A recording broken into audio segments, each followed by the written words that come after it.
South Korea says it's not going to require people who've been fully vaccinated to stay in self-quarantine for 2 weeks when they enter the country. But that's for people who got their vaccines in Korea.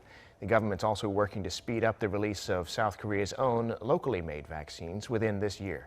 Kyung-eun has more. In South Korea, a 2-week self-quarantine period is mandatory for anyone who's come in close contact with confirmed patients or who has recently flown into the country from overseas. But those who've been fully vaccinated in the country will be exempt from this rule starting May 5th. Those who are fully vaccinated will be exempt from self-quarantine should they come into contact with confirmed patients but test negative.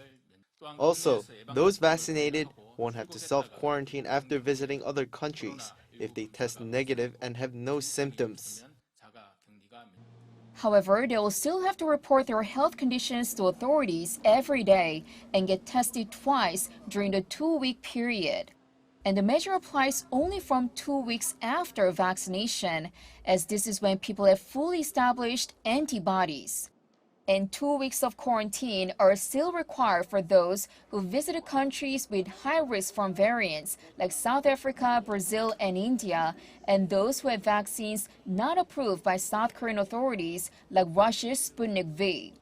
In another vaccination effort, South Korea is aiming to speed up the development of its own local vaccines.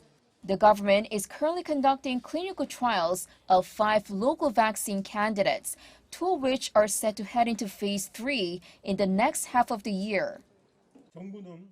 The government has injected $62 million to be comprehensively used for preclinical trials, clinical trials, and the production process to make sure vaccines can be released as early as the year end or early next year at the latest.